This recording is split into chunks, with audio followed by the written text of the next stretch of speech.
Please come. नमस्ते sir. नमस्ते sir. बैठो। Thank you sir. भूमिका जी, जी सर। श्योपुर जिले के बारे में बताएं कि जो अभी चर्चा का विषय श्योपुर क्यों रहा है। सर श्योपुर जिले में सर पालतू कुनो अभ्यारण्य है, उसको राष्ट्रीय उद्यान घोषित किया गया था 2018 में। यहाँ पे चीते के संरक्षण का काम किया जा रहा है सरकार द्वारा। और अभी सर कुछ टाइम से जो चीते हैं वहाँ उनकी मतलब मृत्यु भी हो रही है, तो वो एडजस्ट नहीं कर पाए। अभी वहां से चीते कहीं माइग्रेट भी किए गए हैं, शिफ्ट किए गए हैं, कहाँ पर शिफ्ट किए गए? सर गिरवन में सर शिफ्ट किया गया सर। गिरवन में किए गए? सर अभी नॉलेज नहीं है सर। कोई बात नहीं। अच्छा, मध्य प्रदेश सरकार के द्वारा शिक्षा के विकास के लिए कौन कौन सी योजनाएं चलाई जा रही, खास करके बालिकाओं के लिए? सर एक तो सर एक मेरी कॉल कर रही है सर। एक तो सर्व शिक्षा अभियान चल रहा है सर, और एक सर बालिका के सर्व शिक्षा अभियान मध्य प्रदेश सरकार का है, केंद्र सरकार का है? मध्य प्रदेश सरकार का। अभी इतना नॉलेज नहीं सर, मैं फाइन करूंगी सर। चलिए कोई बात नहीं। गांव की बेटी योजना के बारे में बताएं। सर जो गांव की बेटी है, जिन्होंने 12th क्लास में अच्छे अंक मतलब फर्स्ट डिवीजन से पास किया है, उनको सरकार द्वारा हर महीने 500 रुपए की छात्रवृत्ति दी जाती है, तो इसलिए सरकार ने इस योजना को चलाया था। अच्छा, एनईपी 2020 का जो फॉर्मूला है, इसमें 5+3+3+4 इसको एक्सप्लेन करें जरा। सर 5 इयर्स तक प्रिपरेटरी स्टेज होती है, 1 से मतलब 3 साल से 8 साल तक। सर इसमें बच्चों को मतलब कौन सी क्लास तक बताते चले मुझे? सर फर्स्ट सेकंड क्लास तक रहेगी। 5 मतलब फर्स्ट सेकंड क्लास तो फिर 3 साल सर उसकी मतलब आंगनवाड़ी रहेगा, और 2 साल फर्स्ट सेकंड क्लास तक रहेगी। 5 साल हो गए। 3 साल सर थर्ड क्लास से लेके थर्ड फोर्थ फिफ्थ तक रहेगा सर। फिर 3 साल इसमें क्या पढ़ेगा बच्चा? सर ये फाउंडेशनल क्लास रहेगी सर। फिर उसके बाद सर इसमें क्या पढ़ेगा? सर इसमें सर बच्चों को बेसिक चीजें, फाउंडेशन सही किया जाएगा, लैंग्वेज पे काम किया जाएगा, और उनके बेसिक नॉलेज पे सर काम किया जाएगा। ठीक है, आगे सर फिर 3 इयर्स मतलब 6 to 8, 6, 7, 8 ये सर मिडिल क्लास रहेगी। और सर इसमें वोकेशनल एजुकेशन को जोड़ा जाएगा। ये वोकेशनल एजुकेशन क्या है? तो बच्चों को शुरुआत से ही ऐसी चीजें सिखाना ताकि आगे चल के उनके रोजगार से रिलेटेड काम आ सके अपने फील्ड में। कौन कौन सी चीजें सिखाई जा रही है बच्चों को? कंप्यूटर सिखाया जा सकता है, सिखाया जाएगा। क्या क्या सिखाया जा रहा है स्कूलों में, क्या क्या सिखाया जा रहा है? अभी तो स्कूलों में सर आईटी पे ज्यादा वर्क किया जाता है, एनसीसी भी सिखाया जाता है, और other extra curricular activity. NCC vocational कैसे हो जाएगा? मैं सर अभी स्कूल में जो रिसेंट में जो स्कूल में पढ़ा रही हूँ सर, उसमें एनसीसी भी है, तो इसलिए मैं एनसीसी है, अच्छी बात है। सर वोकेशनल एजुकेशन में नहीं है सॉरी। हाँ, तो वही मैं वोकेशनल एजुकेशन पूछ रहा हूँ, उसमें क्या क्या चीजें सिखाई जा सकती हैं या सिखाई जा रही है? सर बच्चों को सर अदर करिकुलर एक्टिविटी जैसे होती है, जैसे पेंटिंग सिखाना और ड्राइंग सिखाना, और मतलब सब्जेक्ट से रिलेटेड ऐसी चीजें सिखाना जो उनको प्रैक्टिकल नॉलेज भी दी जाए, ऐसा कुछ। कौन सी चीजें सब्जेक्ट से related?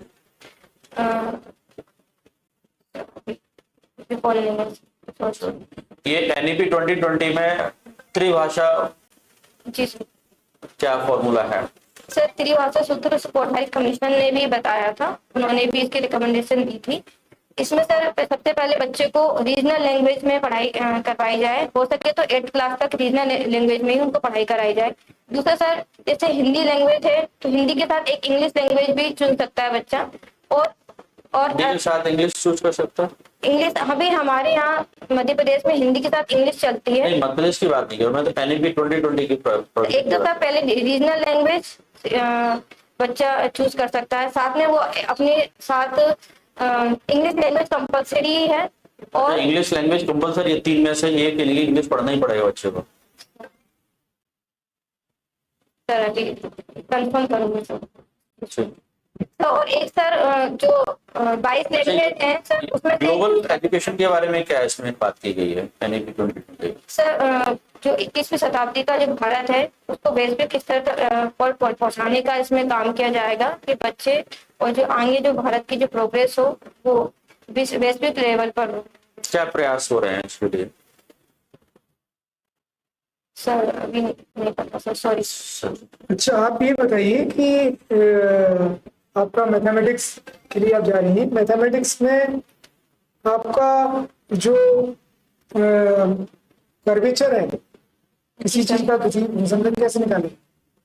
Sir curvature sir formula sir, curvature क्या है पहले तो बताइए। सर कर्वेचर किसी भी कर्व का कर्व एक मतलब किसी पॉइंट से कैसे मुड़ता है उसका एंगल होता है सर। तो जैसे curvature equals to del equals to del psi upon del psi upon मतलब angle of incidence upon arc joining the enclosed curve, ऐसा होता है सर। मतलब किसी भी कर्व के मुड़ने का एंगल सर कर्वेचर। अच्छा, ये बताइए कि डेफिनेट इंटीग्रल की प्रॉपर्टी होती है क्या होती है? सर डेफिनेट इंटीग्रल सर उसकी जो लिमिट्स होती हैं सर, प्रॉपर्टी क्या होती है? प्रॉपर्टी होती है ना डेफिनेट इंटीग्रल की, डेफिनेट इंटीग्रल की 5 प्रॉपर्टी होती है डेफिनेट इंटीग्रल। उसको लगाकर हम माने किसी भी जो क्वेश्चन होते हैं उनको आप उनमें अप्लाई करना पड़ता है तो डेफिनेट इंटीग्रल निकालते हैं। तो फंक्शन कंटिन्यूअस होता है सर और डिफरेंशिएबल भी होना चाहिए, ऐसा सर। तो भाई आप बताइए डेफिनेट इंटीग्रल प्रॉपर्टी बताइए आप। तो सर नहीं बताया सर।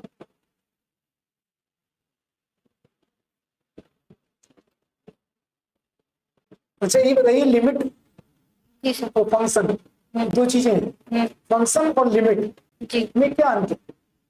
सर लिमिट उस फंक्शन के मतलब बार बार रिपीट होने वाला नंबर होता है फंक्शन में। फंक्शन एक जगह पे जाके जहाँ रुकता है वो लिमिट कहलाती है। जैसे फंक्शन की वैल्यू और लिमिट की वैल्यू, जैसे f(x) है, लिमिट अगर n टेंड्स टू अगर 0 लगाते हैं तो function f(x) equals to f(0) हो जाता है। जैसे कि आपको मैंने फंक्शन दिया जी। मैं आपसे बोलूं कि लिमिट एक्सटेंडिंग टू a, जी लिमिट एक्सटेंडिंग टू a जी x प्लस a, जी इसकी वैल्यू क्या होगी?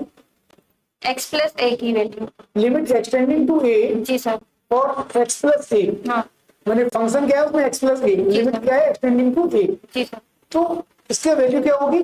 2a हो जाएगी सर। 2a हो जाएगी। जी सर। और मैं आपसे बोलूं कि limit extending to a x square minus a upon x minus a, sir पहले सर उसको ना मतलब x माइनस 1 जो है यहाँ पे लिमिट इनफाइनाइट हो रही है तो पहले सर इसको हटाना पड़ेगा, रिमूव करना पड़ेगा सर, तभी लिमिट वेरी मतलब उसमें लगता है कि नहीं तो ऐसा क्यों? मैंने तो मैं वही पूछ रहा हूँ कि मेरा कहने का मतलब क्वेश्चन समझिए आप। जी सर। क्वेश्चन इज दैट कि व्हाट इज द डिफरेंस, इनमें डिफरेंस क्या है?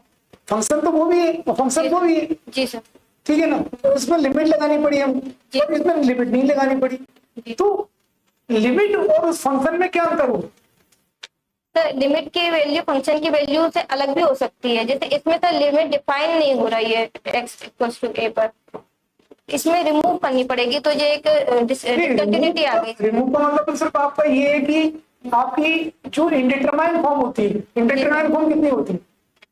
तो 0.0 हो गई, 0 भी होती है, एल हॉस्पिटल रूल लगता है जिसमें तो किसी में लग जाएगा। 0.0 होती है, कितनी होती है इस प्रकार? तो काफी होती है। बताओ कितनी होती है? कितनी होती है? उधर है तो नंबर याद है, आप बोलो कितनी होती है? सर नंबर मुझे नहीं याद। तो चलिए कितनी होती है बताओ, जितनी आपको याद है बताओ। तो इसे 0.0 हो गई, ठीक है, और इनफाइनाइट हो गई, किसी भी चीज की पावर इनफाइनाइट हो गई। इनफाइनाइट अपॉन इनफाइनाइट, जी एक ये हो गई। जी सर। और सर मतलब किसी भी फंक्शन की पावर इनफाइनाइट हो जाए तो वो हो जाता है सर, ऐसा 3 बार। अब आपने ये कहा कि जो अभी मैंने आपसे क्वेश्चन किया था कि लिमिट एक्सटेंडिंग टू एक्सप्रेस, आप तो बेसिक डिफरेंस मुझे बता दो कि ये डिफरेंस है फंक्शन और लिमिट। जी मेरी बात समझ रही? जी भाई आज मैं आपसे कहूँ कि भाई इनसे मैं कहूँ कि भाई आपसे कहूँ कि लिमिट एक्सटेंडिंग टू ए आपको एक्स स्क्वायर माइनस ए अपॉन एक्स माइनस ए मिले, उसको इंडिटरमाइन फॉर्म को डिटरमाइन फॉर्म में कन्वर्ट करने की जरूरत क्या पड़ी? जी सर। तो वो आपको जरूरत इसलिए पड़ी क्योंकि वो इंडिटरमाइन था, जी ठीक है ना। तो इसका मतलब आपने फंक्शन को, जो फंक्शन दिया हुआ था, कहीं ना कहीं डिस्ट्रॉय तो हुआ। जी। तो क्या वैल्यू वही चीज निकली इसमें जो एक्स प्लस ए की निकली थी? तो वो सर अभी मुझे मेरा सिर्फ कहने का मतलब ये है कि वो जो आपकी वैल्यू होती है फंक्शन की लिमिट, जी।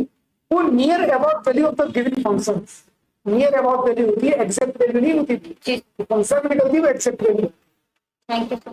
ठीक है ना। समझ में आया किसी जी function? सर। तो जी इसको हम मैंने इंडिटरमाइनेट फॉर्म को डिटरमाइनेट फॉर्म में कन्वर्ट करके इस वैल्यू निकाल दी। Thank you sir. अच्छा ये बताइए आप कि लेबनिज थ्योरम क्या है, स्टेटमेंट क्या है Leibniz theorem? Sir Leibniz theorem जे मतलब इसकी फॉर्म बताना है सर। जैसे आप तो स्टेटमेंट बताइए लेबनिज थ्योरम का मैथमेटिकल। डी की पावर एन यू भी दो फंक्शन है, तो डी की पावर एन यू भी इंटू में इक्वल्स टू डी की पावर एन यू वी को अलग किया प्लस एन सी एन। आप लिख दो इसको, बोर्ड पे लिख- ठीक है। बोर्ड मारा।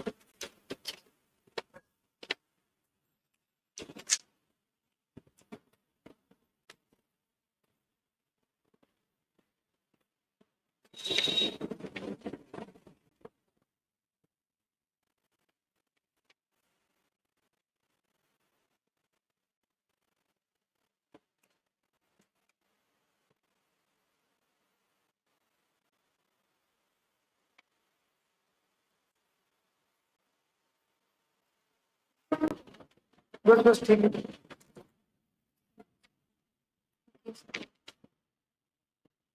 है, ठीक है।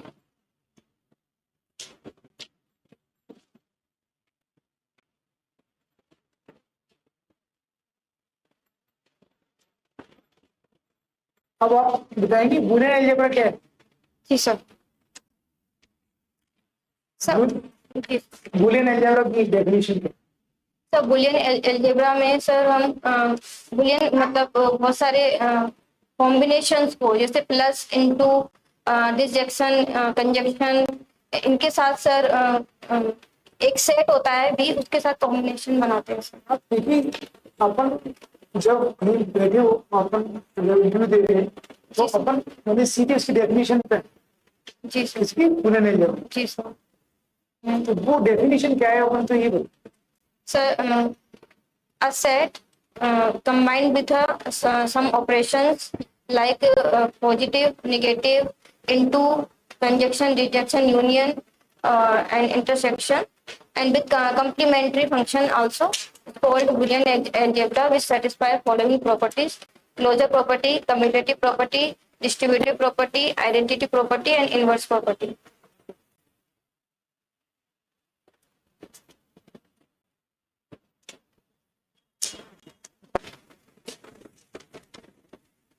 आपका जो सर्किट अलजेब्रा होता है वो क्या होती है? सर स्विचिंग अलजेब्रा या सर्किट अलजेब्रा? इसमें कुछ गेट्स होते हैं, जैसे और गेट्स होता है, एंड गेट होता है, नैंड है, नोर है, और निगेशन वाला गेट होता है। इसके अकॉर्डिंग ट्रूथ वैल्यू जो होती है, ट्रूथ टेबल बनती है, वो फाइंड की जाती है लॉजिक गेट्स में। डिसजेक्शन फंक्शन क्या है? सर डिसजेक्शन फंक्शन मतलब है पॉजिटिव, मतलब किसी भी दो फंक्शन को पॉजिटिव सिंबल से जोड़ना, मतलब उल्टा भी, सॉरी सीधा भी होता है।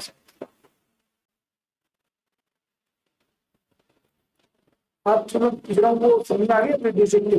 सर इतना क्लियरली नहीं बता पाई मैं आपको, थोड़ा सा। कंजक्टिव और कंजक्टिव क्या है? सर कंजक्शन मतलब होता है कंजक्शन मतलब होता है कंजक्शन एंड, नहीं है, डिसजेक्टिव और कंजक्टिव। डिसजेक्टिव। तो कंजक्टिव डिसजेक्टिव मतलब दो फंक्शंस को अलग करना, जोड़ना उसमें होता है।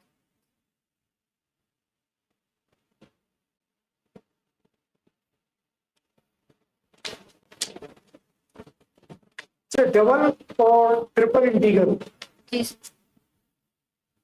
क्या है? डबल और triple integral, sir triple double, integral में क्या निकलता है और डबल में क्या निकलता सर ट्रिपल इंटीग्रल में वॉल्यूम निकल सकता है, मास निकल सकता है, तो डेंसिटी निकल सकती है एंड वॉल्यूम निकल सकता है। डबल इंटीग्रल में एरिया निकल सकता है। है? लाइन इंटीग्रल, लाइन में सर लाइन में भी सर एरिया निकल जाता है।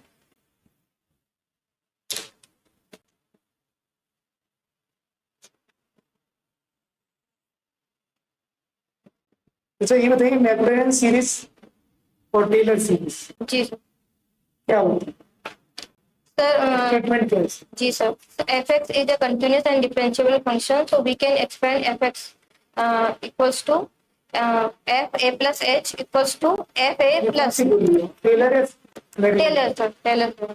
So fx equals to fa plus h equals to fa plus h upon 1 factorial f dash a plus h square upon 2 factorial f double dash a plus h q upon triple factorial f triple dash a, ऐसे करके से infinite तक जा सकते हैं। और Maclaurin theorem में equals to से जीरो किया जाता है, तो fa equals to fx equals to f zero plus h upon 1 factorial f dash zero plus h square upon 2 factorial f double dash zero. इस तरीके से इसको इनफाइनाइट तक ले कर सकते हैं।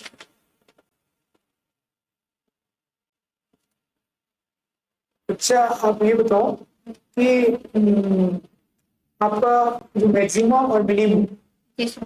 का वर्किंग रूल क्या है? सर एक इसका सिंगल वेरिएबल के लिए होता है, एक डबल वेरिएबल के लिए होता है। सिंगल वेरिएबल में सिंगल वेरिएबल के लिए बता दो वर्किंग रूल।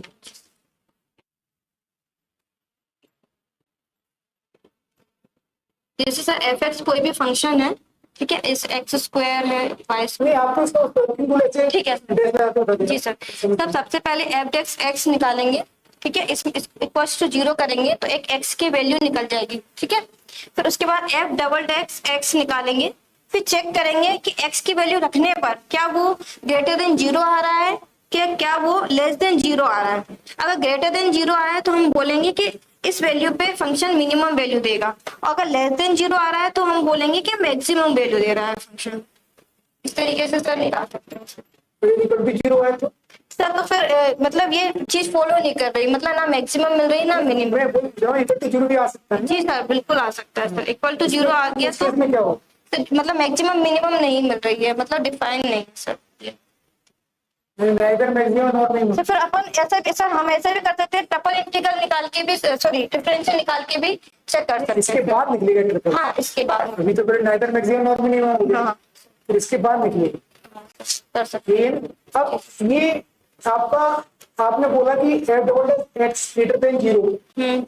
मिनिमम होगा, F double dash X zero पर मैक्सिमम होगा, जी और F double dash X equal to zero पर neither maximum not minimum.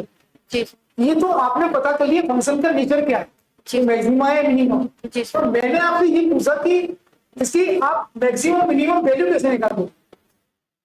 Ji sir. मैंने इसमें एक क्वेश्चन और किया आपसे कि इसमें मैक्सिमम मिनिमम वैल्यू कैसे निकालो, तो फिर क्या करोगे? एक्स की वैल्यू जो आई है ना सर, अगर वो लेस देन जीरो आई है तो उसकी वैल्यू भी मिनिमम वैल्यू की वैल्यू -2 आ रही है डबल एक्स, तो वो मिनिमम वैल्यू कहलाएगी। नहीं आपके मान के चलिए अपन एग्जांपल ले रहे हैं कि एक्स इक्वल टू ए पर वो मिनिमम। जी तो मैंने आपसे पूछा कि भाई आपने फंक्शन चेक कर लिया कि मिनिमम, अब आपको मिनिमम वैल्यू भी निकालनी पड़ेगी, तो मिनिमम वैल्यू के लिए आप क्या करेंगे? Very good.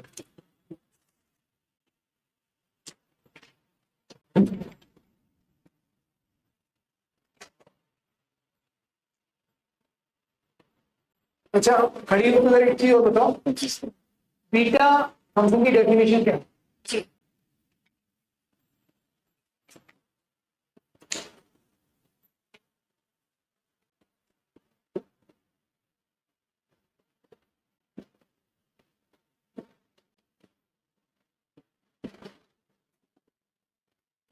सर ये बीटा फंक्शन है सर, इसको और तरीकों से भी लिखा जा सकता है। अभी तो ये एक्स के फॉर्म में है, और भी तरीकों से तुम लगा सकते हो। डेफिनेशन तो यही रहेगी। हाँ सर, मतलब और तरीके भी है सर पर लिखने के लिए। प्रॉपर्टी हो सकती है तरीके, तो डेफिनेशन तो यही रहेगी। ठीक है ना? गामा फंक्शन की डेफिनेशन क्या है?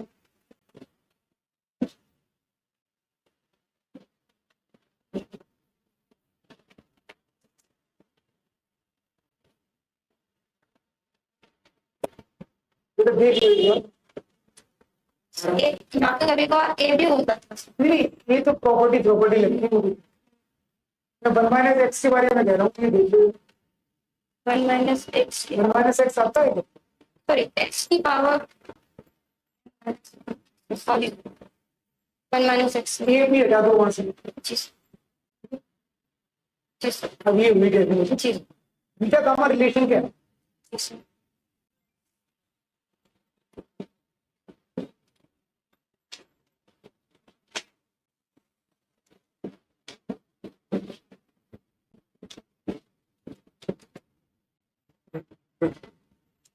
बहुत कॉन्फिडेंटली करना, जी। सही कर रही हो, जी। इसलिए कर चलिए।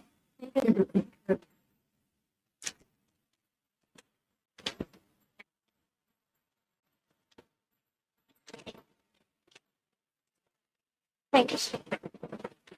अच्छा, एक बात और बताओ, मैट्रिक्स जी सर। जो है, जी सर। मैट्रिक्स को हम कितने प्रकार से रिप्रेजेंट कर सकते हैं? सर मैट्रिक्स को लीनियर इक्वेशन के फॉर्म में। मैट्रिक्स को रिप्रेजेंट कितने प्रकार से कर सकते हैं? तो सिंबॉलिक जो सिंबल है मैट्रिक्स जी। का, वो कौन से? सर एक बार थोड़ा और क्लियर कर देते मैं क्लियर कर रहा हूँ आपको। जी। जैसे मैट्रिक्स को हम ऐसे लिखते हैं, जी। ठीक है। जी। और उसकी और कितने तरीके और, एक तो ये हो गया, जी। और तरीके कौन कौन से? सर लीनियर इक्वेशन के फॉर्म में भी लिख सकते हैं। लीनियर इक्वेशन अलग चीज, आप आराम से। मैंने मैट्रिक्स को ऐसे रिप्रेजेंट कर दिया, जी। ठीक है ना। एक सिंबल हो गया कि मैट्रिक्स को इस प्रकार से ब्रैकेट के रूप में रिप्रेजेंट कर दिया, जी सर। ठीक है। इसी प्रकार मैट्रिक्स को और कितने तरीकों से रिप्रेजेंट कर सकते हैं? और भी कोई सिंबल होते हैं? सर अभी तो रिकॉल नहीं हो रहा है, लेकिन एक इक्वेशन के फॉर्म में लिख सकते हैं और एक सर उसके इक्वेशन फॉर्म में, तो अपन इक्वेशन फॉर्म को मैट्रिक्स में लिख जी सकते हैं। सर। कोई अलग चीज मैं कह रहा हूँ कि सिंबल में लिख सकते हैं। एक सिंबल तो ये होता है जी ब्रैकेट सर। में, हाँ जी सर। ठीक है ना। और कौन से सिंबल्स? अभी याद नहीं आ रहा है। चलिए मैं आपको बताता हूँ। एक तो होता है मतलब कि ये तो सिंबल होती है, एक होता है स्टैक सिंबल, ठीक है, ब्रैकेट टाइप। जी सर। ब्रैकेट। और एक कौन सा होता है? डबल, दोनों साइड डबल डंडे लगा के। अच्छा डबल वाला भी होता है सर। वो भी होता है इसमें। जी इस प्रकार पे रिप्रेजेंट कर सकते जी हैं। याद रखिए छोटी छोटी चीजें। अच्छा, दूसरा कह रहा है मैट्रिक्स मल्टीप्लिकेशन। जी मैट्रिक्स जो मल्टीप्लिकेशन है, जी सर। उसमें माने कि दो मैट्रिक्स दिए हैं आपको ये, तो दो मैट्रिक्स का मल्टीप्लिकेशन पॉसिबल कब होगा? सर जैसे m इंटू n एक मैट्रिक्स। बताओ आप। जी सर जैसे एक मैट्रिक्स है, इसका ऑर्डर m इंटू n है, और एक b मैट्रिक्स है, इसका ऑर्डर n इंटू p मान लिया जाए, तो इसका ये वाला और ये वाला इक्वल होना चाहिए, मतलब इसका कॉलम और इसकी row very good, very good. Equal होना चाहिए सर, तभी। जो नया मैट्रिक्स बनेगा जी sir. A cross B, A B जो मैट्रिक्स बनेगा वो कितने का होगा? एम क्रॉस बी का होगा नया। और ठीक, चल। लेकिन आपने जैसे लिखा ना, वहां पर ऐसे नहीं लिखोगे,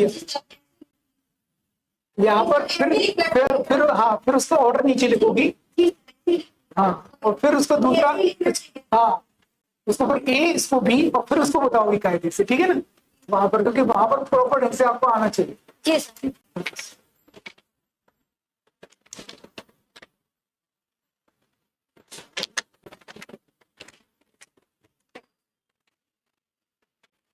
तो ये बताइए कि differential equation, what is differential? Differential equation जिसमें हम एक इंडिपेंडेंट वेरिएबल होता है और एक डिपेंडेंट वेरिएबल होता है, हम इंडिपेंडेंट वेरिएबल के रिस्पेक्ट में डिफरेंशिएशन करते हैं डिपेंडेंट वेरिएबल का, और मतलब बहुत तरीके की भी होती है सर। अभी आपसे मैंने क्वेश्चन किया, आप Differential आराम से equation समझिए। मैंने आपसे क्वेश्चन किया कि व्हाट इज डिफरेंशियल इक्वेशन, तो आपको सिर्फ डेफिनेशन बोलनी है इसकी। जी सर। तो डेफिनेशन बताइए क्या? So differential equation is a equation where there is a independent variable and a dependent variable, and we do differentiation with respect to independent variables. तो डेफिनेशन दोगे ना, जी सर। इस प्रकार से नहीं, जी सर। आप उसके डेफिनेशन इस प्रकार से दोगे कि ये एक्सप्रेशन हैज वन और मोर डेरिवेटिव, ठीक। ठीक है ना। वेयर y इज डिपेंडेंट, यानी कि x इज इंडिपेंडेंट, जो भी है, ठीक। वो क्या हो गया? दैट इज डिफरेंशियल इक्वेशन, जी ठीक है ना। जी सर। क्योंकि एक से ज्यादा डेरिवेटिव भी हो सकते हैं। जी सर। वो तो डेरिवेटिव वाली बात चीज मेन जो उसमें इंक्लूड होना चाहिए वो डेरिवेटिव वाली बात, जी सर। जी ठीक है ना। जी।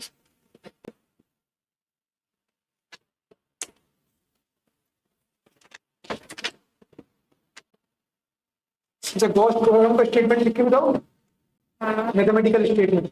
गोस थ्योरम। गोस जी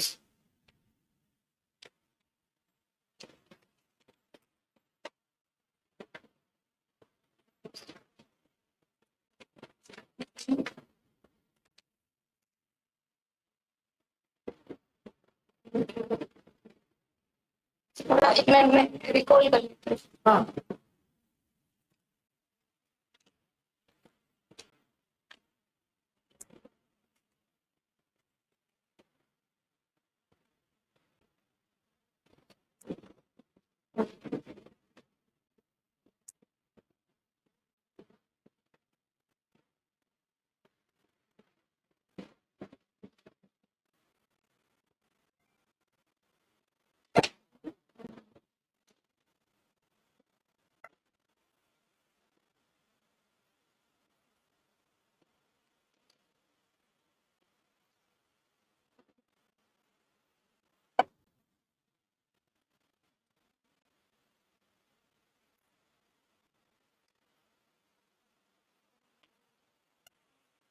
थोड़ा सा मुझे कंफ्यूजन हो रहा है सर, बस मैं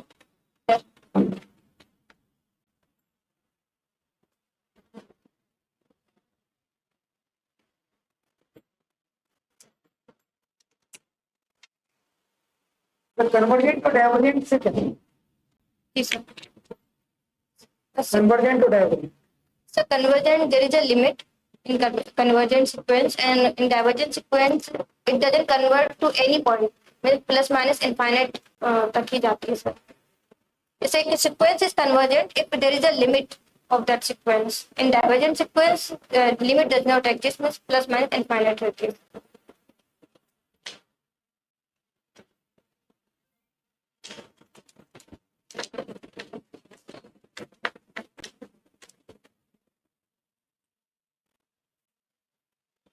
अच्छा, ग्रेडियंट डाइवर्जेंस कर लो, जी सर। तो क्या है डेफिनेशन कर दो। जी सर। तो ग्रेडियंट डिफरेंशिएशन मतलब वेक्टर का ही पार्ट है। स्केलर ग्रेडियंट क्या होता है, डाइवर्जेंस क्या होता है, जी। तो कर्ल क्या होता है, तो लिखो।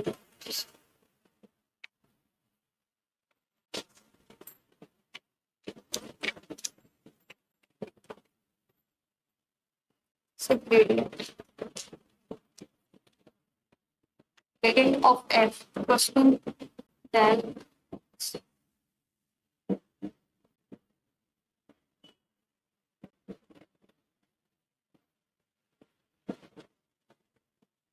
तो सर कोई भी फंक्शन f है इस पर रिस्पेक्ट में करते हैं पर f equals to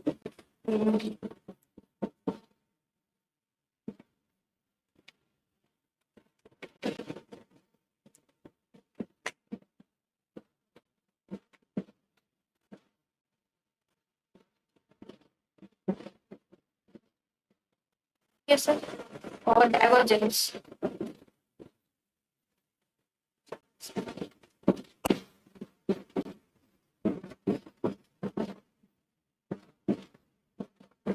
डाइवर्जेंस जैसे आपने इसको लिखा ना del cross F, divergence F बराबर क्या होता है, इसको आपने डेल क्रॉस कर ले तो डेल क्रॉस एफ लिखा, हाँ तो डाइवर्जेंस एफ किसके बराबर होता है, डाइवर्जेंस f जैसे ये डेल क्रॉस एफ होता है ना, जी सर तो डाइवर्जेंस एफ को क्या लिखते हैं, डाइवर्जेंस f नहीं नहीं कर ले एफ को आपने डेल क्रॉस जी एफ, जी सर तो डॉट डॉट सर डॉट इसी के नहीं डाइव डॉट एफ से होगी बेटा, हाँ डॉट एफ नहीं लिखोगे, डेल डॉट ठीक है जी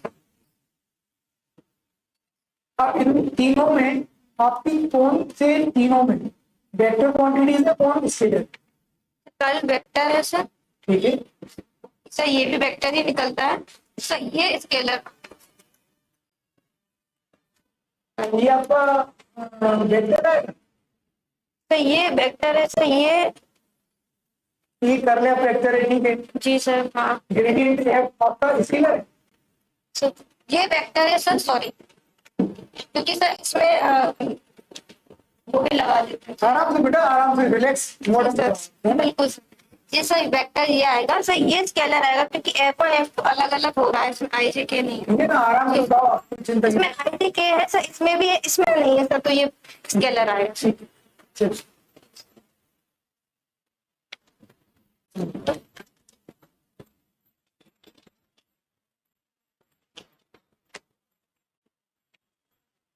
अच्छा, सेकंड डिग्री इक्वेशन लिख सकती हो, general second degree equation. General second degree differential equation नहीं, डिफरेंशियल इक्वेशन नहीं, general second degree equation, geometry में पूछ रहा हूँ। में जी सर। Very good.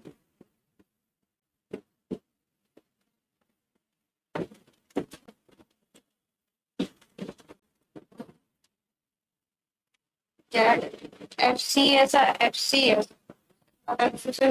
लेकिन ऐसा कुछ टू जी एक्स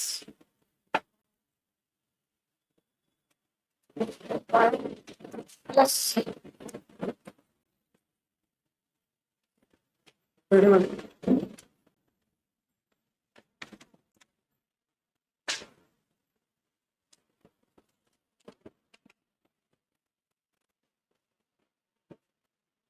अच्छा, आपका हेल्थ डायग्राम क्या होता है? सर हेल्थ डायग्राम जो पार्शियल ऑर्डर सेट होता है सर, पार्शियली ऑर्डर सेट होता है, मतलब रिलेशन में सब बनाया जाता है हेल्थ डायग्राम।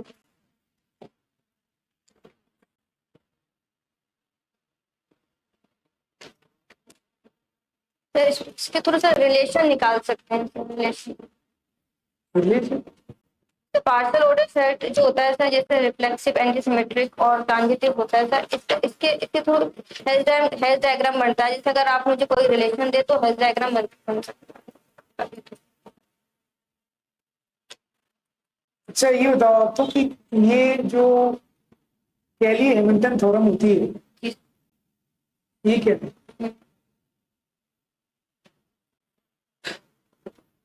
सर ये अच्छा सर, सॉरी सर ये एक स्क्वायर मैट्रिक्स होता है, वो अपनी खुद की करेक्टरिस्टिक इक्वेशन को सेटिस्फाई करता है सर। इसी को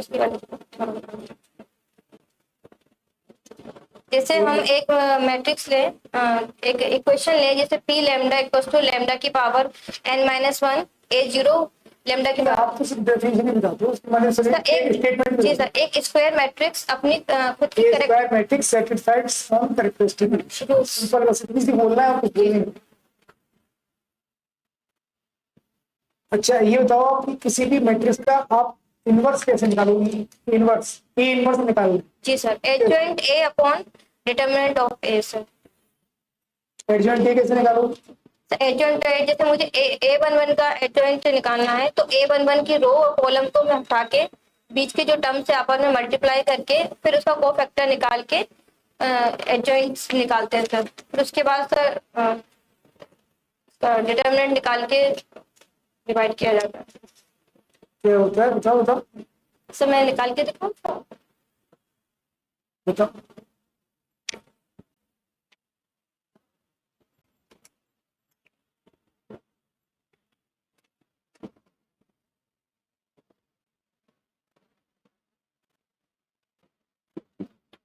अगर मैं कोई मैट्रिक्स लूं A इक्वल्स टू 1 2 3 ले लिया, ठीक है, इसको मुझे एडजॉइंट ए निकालना है। मैं ऐसा निकालूंगी, जैसे 1 लिया मैंने तो 1 को तो 1 आएगा, 1 लिखूंगी, मैं रो को कॉलम में लिखूंगी तो 1 लिखूंगी, फिर 2 को हटाया मैंने, 3 आया, -3 आ जाएगा क्योंकि यहाँ यहाँ पे 1 2 मतलब 2 + 1 निगेटिव आ जाएगा, मतलब 1 की पावर 2 + 1 करूंगी तो ये निगेटिव आएगा, तो ये नेगेटिव वैल्यू निगेटिव आ जाएगी। फिर इसको हटाऊंगी 3 को, तो इसकी रो हटा दूंगी तो 2 आ जाएगा। आप क्या निकालते हैं? एडजॉइंट एडजॉइंट निकालने के लिए जो आप मैट्रिक्स बना रही है, किससे बना रही है? वो फैक्टर्स का या माइनस का? सर माइनस को फिर पावर फैक्टर्स में डायरेक्ट कन्वर्ट करके वो फैक्टर का निकाल रही है आप। तो फैक्टर में हमेशा क्या है, -1 की पावर n+1 होती है। जी सर, में n+1 ये आपका होता है, वो लगता है। तो जो आपने बना रही है ना, तो उससे आए उसी से बनेगा एडजॉइंट। आप कैसे बना रही है? फिर सर इसको फिर मैं 3 को हटाऊंगी तो 2 आ जाएगा। ठीक है, बस समझ आ गया। ठीक है,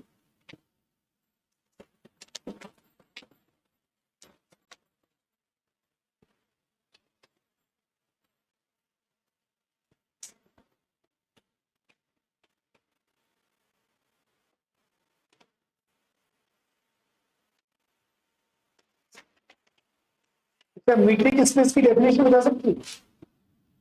जी सर, मीट्रिक स्पेस की डेफिनेशन। मैट्रिक स्पेस की मीट्रिक मीट्रिक मीट्रिक स्पेस। जी सर। सर एक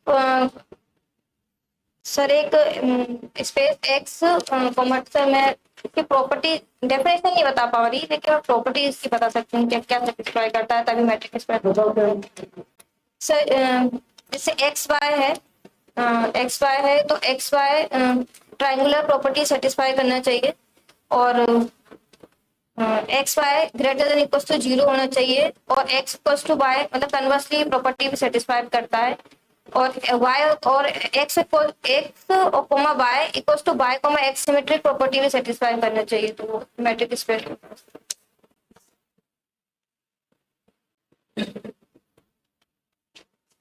सर बाउंडेड और अनबाउंडेड सेट क्या है? तब बाउंडेड सेट वो सेट होते हैं जो एक पॉइंट पे जाके बाउंड करते हैं, मतलब जैसे एफ एक्स है तो mod F X less than equals to M, और अनबाउंडेड सेट्स है जो सेट चलता जाता है और किसी पॉइंट पे एग्जांपल देके समझाओ तुमको बाउंडेड और अनबाउंडेड। सेट। जी सर। जैसे समझाना चाहो वैसे बोर्ड पे समझाना चाहो बोर्ड।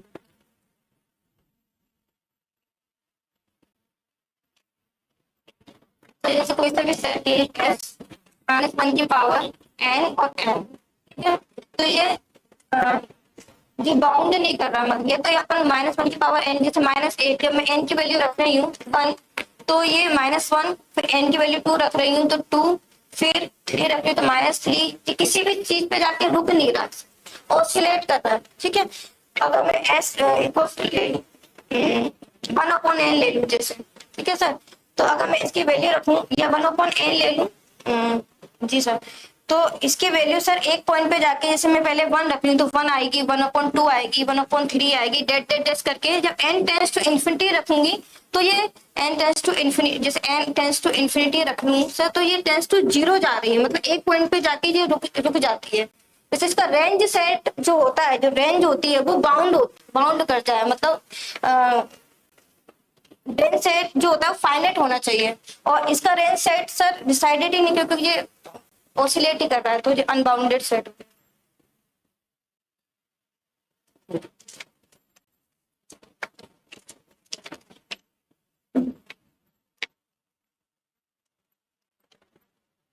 सोचो आप लोग।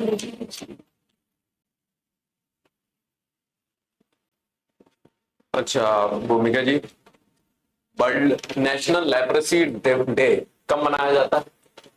लेपर्सी को सर नहीं पता, सॉरी।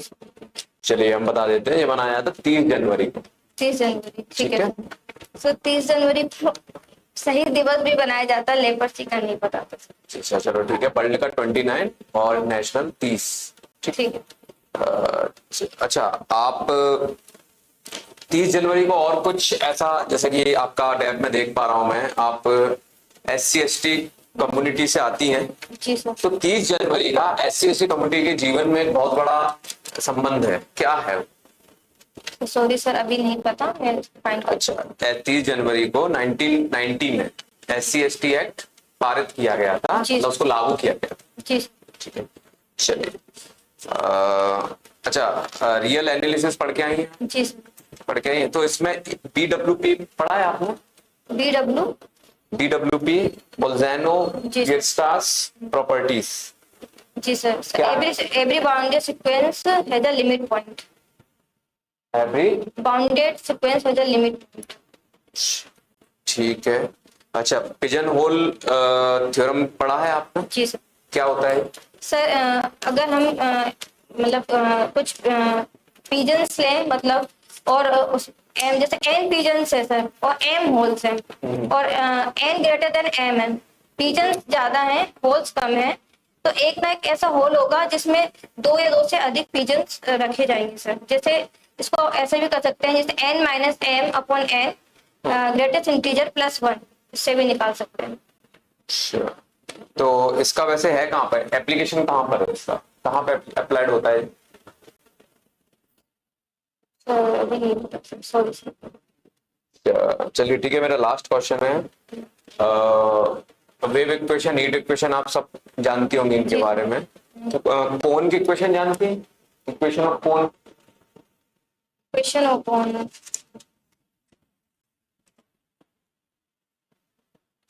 सर अभी रिकॉल नहीं हो रहा है सर, मुझे फिर से बता। चलिए ठीक है सर। भूमिका जी, जी सर।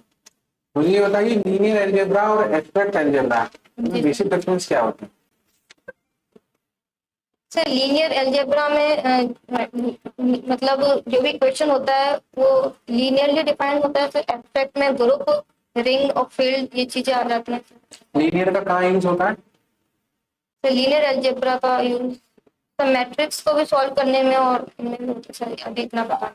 अगर जैसे फिजिक्स में यूज करेंगे तो लीनियर का करेंगे या एब्स्ट्रैक्ट अलजेब्रा का करेंगे? इक्वेशन के अकॉर्डिंग सर फिजिक्स में लीनियर का यूज करेंगे। अच्छा, हाइपरबोला, पैराबोला और इलिप्स जी क्या होते हैं ये? सर हाइपरबोला अगर हम पीडी के फॉर्म में देखें तो एस स्क्वायर माइनस का 4RT अगर ग्रेटर देन 0 हो जाए तो हाइपरबोला कहलाता है।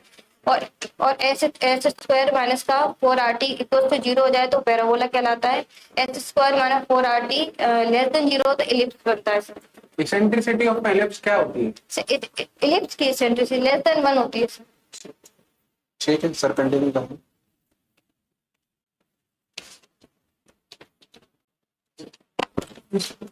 ठीक है जी।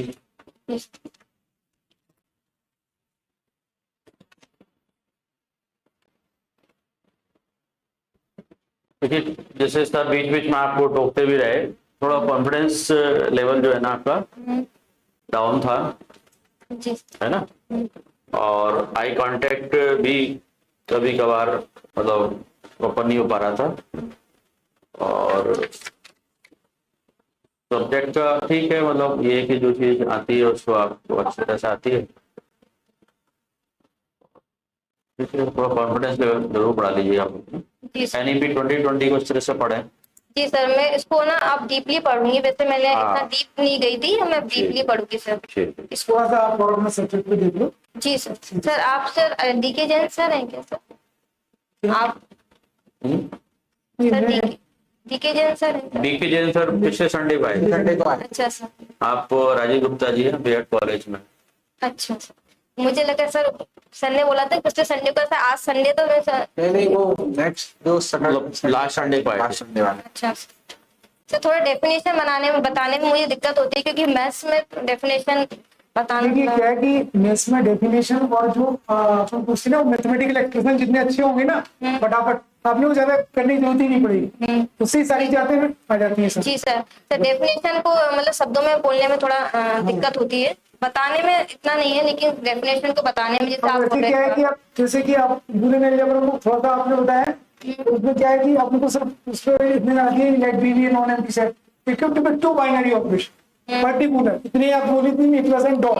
तो सर अलजेब्रा के picture B plus dot is called Boolean algebra then satisfy the following postulate. आपको कम टू करेक्ट पोस्टुलेट बता दो ये आना चाहिए। जी सर। सीएससी और कुछ थोड़ा डेफिनेशन पे मैं वर्क करूंगी। हाँ, definition और जो subject- एनईपी जो आपने पूछा जी। उसको और डीपली मैं पढ़ूंगी। हाँ, क्योंकि आप स्कूल में भी टीचर भी जी हैं अभी इस टाइम। जी उसको प्रैक्टिकली मैं और करूंगी। सर और बता दीजिए सर। ठीक है, बकाया ओवरऑल ठीक है, ठीक है। मतलब